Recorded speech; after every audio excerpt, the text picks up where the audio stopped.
Government نہیں بلکہ government کی ایک انسٹیٹیوشن نے یہ قرضہ لیا، تو یہ بہت آپ کو مبارک ہو۔ دوسری میں مبارک آپ کو دینا چاہتا ہوں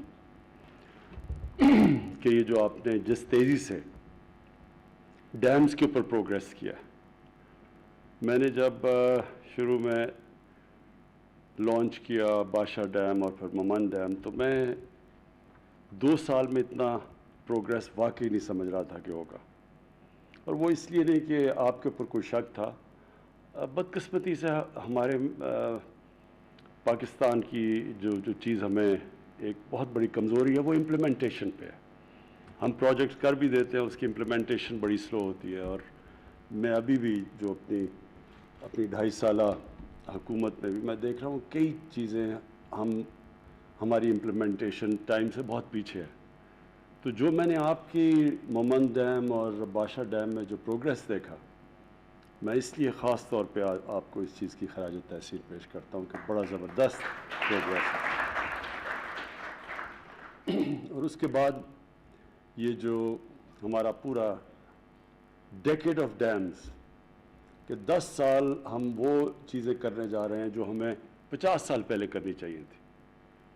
مجھے افسوس سے کہنا پڑتا ہے کہ جو اس ملک کا پوٹینشل ہے، جو ایک وقت جب میں اور شوکت ترین ہم جب پاکستان میں بڑے ہو رہے تھے تو پاکستان کا ایک بڑا مختلف سٹیٹس تھا دنیا میں۔ 68 کے اندر پاکستان کی جو اکانومی تھی ایشیا میں 4تھے نمبر پر تھی۔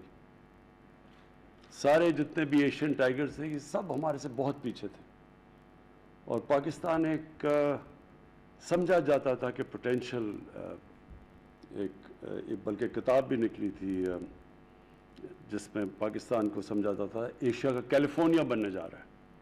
تو ہم بڑی تیزی سے آگے جا رہے تھے، اور اس کی ایک بہت بڑی وجہ ہماری پلاننگ کمیشن تھی۔ پاکستان میں لانگ ٹرم پلاننگ ہو رہی تھی، اور تبھی بڑی بڑی جو 2 ڈیمز بنی وہ تبھی بنی کیونکہ ایک لمبی سوچ تھی، آگے جنریشنز کی سوچ تھی۔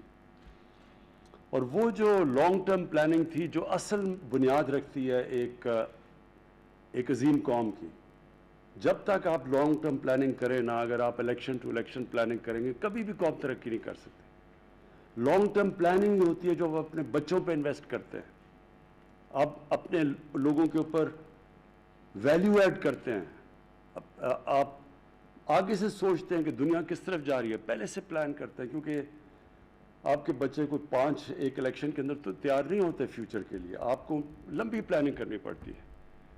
اور وہ جو لانگ ٹرم پلاننگ تھی وہ ہر شعبے میں مسنگ تھی۔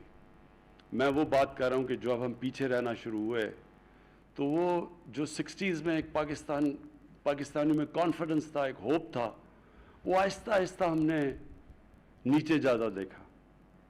اور یہ جو پچھلے 30-35 سال ہیں یہ اس کے اندر، یعنی میں اپنا بتاتا ہوں، جب میں ہندوستان سے کرکٹ کھیل کے جب پاکستان آتا تھا 80s کے اندر بھی، تو لگتا تھا کہ ایک غریب ترین ملک سے امیر ترین ملک میں آ گئے ہیں، اتنا کانٹراسٹ تھا ہندوستان اور پاکستان میں۔ اور یہ جو 1985 کے بعد یہ ملک نیچے جانا شروع ہوا، ہندوستان بھی دیکھتے دیکھتے آگے نکل گیا ہمارے سے، لیکن جو سب سے حیرت انداز چیز ہے وہ یہ کہ بنگلہ دیش جب ایسٹ پاکستان علیحدہ ہوا تو یہاں ہم لوگوں سے سنتے تھے کہ جی ہمارے اوپر بوجھ پڑا ہوا ہے بہت بڑا، وہاں سائیکلون آ جاتا ہے، وہاں تباہی مچ جاتی ہے، ہم عام ڈرائنگ رومز میں سنتے تھے۔ اور جب وہ علیحدہ ہوا تو انہوں نے کہا چلیں اب پاکستان پروگریس کرے گا۔ تو ان پچھلے 30 سالوں میں بنگلہ دیش بھی آگے نکل گیا پاکستان سے، اور اس کی بہت بڑی وجہ یہ تھی کہ کوئی کسی قسم کی لانگ ٹرم پلاننگ نہیں تھی۔ اور جو ہم نے بجلی بھی بنائی وہ بجلی بھی شارٹ ٹرم پلاننگ کے اندر اور بدنیتی کے اوپر بھی کئی دفعہ، جس کی وجہ سے آج ہماری سب سے برے صغیر میں مہنگی بجلی ہے۔ تو وابڈا اور جنرل مزمل کو میں اس لیے آج خاص طور پہ خراج تحسین پیش کرتا ہوں کہ 10 ڈیمز بن رہی ہیں پاکستان میں انشاءاللہ اگلے 10 سال میں، اور یہ صرف یہی نہیں کہ یہ 10,000 میگا واٹ بجلی اضافی پیدا کریں گے، لیکن کلین بجلی پیدا کریں گے، صاف بجلی، انوائرمنٹلی فرینڈلی۔ پاکستان کے اس وقت ہمیں سب کو سوچنا چاہیے کہ ہمارا جو ملک ونربل ہے کلائمیٹ چینج سے، جو گلوبل وارمنگ سے پاکستان وہ 10 ملکوں میں سب سے زیادہ متاثر ہے. تو آج سے ہمیں اپنی آگے آنے والی نسلوں کا سوچنا چاہیے کہ ہم ان کے لیے کیا کیا قدم اٹھائیں تاکہ ان کی زندگی بہتر ہو. یہ نہ کہ ہم ایک وہ پاکستان چھوڑ کے جائیں کہ ان کے لیے عذاب ہو پاکستان. تو اس کے اندر یہ کلائمیٹ چینج کو اوائڈ کرنے کے لیے، گلوبل وارمنگ کو اوائڈ کرنے کے لیے، اور پاکستان وہ کی ہمارے گلیشیئرز کے اوپر جو اس کا ایفیکٹ آ رہا ہے ابھی بھی آ رہا ہے اور آئے گا اگر ہم نے یہ قدم نہ اٹھائے تو اس سے جو امپیکٹ پڑے گا پاکستان کی واٹر سیکیورٹی پہ اور سیکیورٹی پہ. تو اس کے لیے ایک تو یہ کلین انرجی جو یہ ڈیم سے ملے گی 10,000 میگا واٹ. اس کے علاوہ بھی پاکستان میں بہت پوٹینشیل ہے ہائیڈرو الیکٹریسٹی کا. لیکن دوسرا یہ جو ہم نے بڑا ایمبیشس ٹارگٹ ہے 10 ارب درخت لگانے کا. 1 ارب درخت ہم نے پختونخوا میں لگا دیے تھے 5 سالوں میں. پھر اب جو 2018 میں ہم نے بڑا ambitious programme 10 billion tree tsunami کا کیا تھا. ابھی 1 ارب درخت پورے لگائے ہیں 2018 سے اب تک، جو کہ ابھی کمپلیٹ کیا ہم نے پچھلے دنوں میں. اور انشاءاللہ اب نرسریز کریٹ ہو گئی ہیں جس سے ہمیں اعتماد ہے کہ ہم 2023 تک ہم اس ملک میں 10 ارب درخت لگائیں گے، جو کہ بہت امپیکٹ ڈالے گا ہر طرح.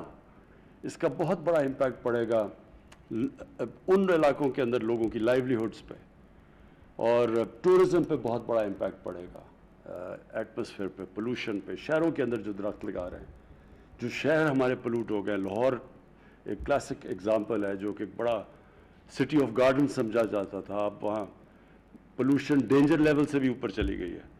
تو یہ جو آگے آنے والے یہ جو لانگ ٹرم پلاننگ ہے، یہ ابھی سے ہم شروع کر رہے ہیں. وابڈا کی یہ جو انیشیٹو ہے اور جو ڈیمز ہیں، یہ اس کا ایک اسپیکٹ ہے.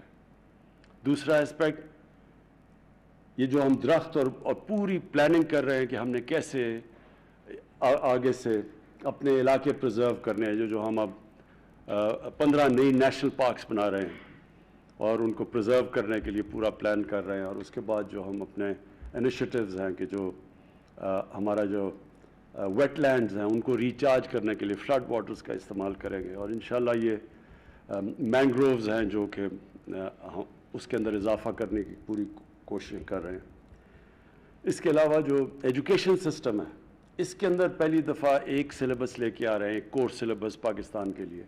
اب تک ایک فریگمنٹڈ ایجوکیشن سسٹم جس سے پاکستان میں بجائے ایک کوہیژن ہو، سوشل کوہیژن ہو اور ایک نیشن بنے، وہ 3 ڈفرینٹ سلیبس اور 3 ڈفرینٹ قومیں بن رہی ہیں پاکستان میں، جس کے بہت برے اثرات ہیں، جس کی ایک بنیاد پرستی بھی ایک اسی سے آتی ہے جب آپ مختلف کلچر ایک ہی ملک میں کریٹ کر رہے ہیں. تو وہ اس کے اوپر پورا انشاءاللہ، اور اس میں ہمارے ایجوکیشن منسٹر نے بڑا زبردست کام کیا، سارے اسٹیک ہولڈر سے بات چیت کر کے ایک کورس سلیبس لے کے آ رہا ہے. اور انٹیگریٹ کر رہے ہیں ہم یہ دینی مدرسوں کو پہلی دفعہ مین سٹریمنگ کرنے لگے ہیں ان کی. اور اس کے بعد جو ہیلتھ سسٹم ہے ہمارا بہت poor doctor hospital to population ratio, اور ڈاکٹرز ٹو پاپولیشن، خاص طور پہ نرسز ٹو پاپولیشن بہت لو ریشو ہے پاکستان میں. تو اس کے لیے بالکل ایک انقلابی چیز لے کے آئے ہیں، ہیلتھ کارڈ. ہیلتھ کارڈ کا مطلب کہ سارے پختونخوا کے اندر اور پنجاب میں اس سال کے اینڈ میں سب شہریوں کے پاس ہیلتھ کارڈ آ جائے گا. اس سے کیا ہوگا کہ کہیں بھی دیہات کے اندر لوگوں کے پاس کسی ہسپتال میں اپنا علاج کروا سکتے ہیں. اور اس سے کیا ہوگا کہ پرائیویٹ سیکٹر پہلی دفعہ اس کو انسینٹیفائز کر رہے ہیں ہیلتھ سیکٹر میں آنے کا. اس کا مطلب انشاءاللہ ہاسپٹلس کا جال بچ جائے گا پرائیویٹ سیکٹر کا. گورنمنٹ کے پاس تو کبھی بھی پیسہ نہیں اتنے زیادہ ہاسپٹلس بنانے کا. تو اس سے ایک پورا ایک ہیلتھ سسٹم، یہ ہیلتھ کارڈ نہیں ہے، ہیلتھ سسٹم ہے. یہ بھی فیوچر کے لیے بڑا ضروری ہے کیونکہ پاکستان میں ہماری جو بیسک ہیلتھ ہے وہ بہت کمزور ہے. ہماری چائلڈ مورٹیلٹی ہے، ہماری جو عورتیں پریگننسی کے ٹائم پہ مرتی ہیں وہ سب سے دنیا میں ہم بدقسمتی سے اوپر ہے. نیوٹریشن کا بہت بڑا ایشو ہے، اس کے اوپر پورا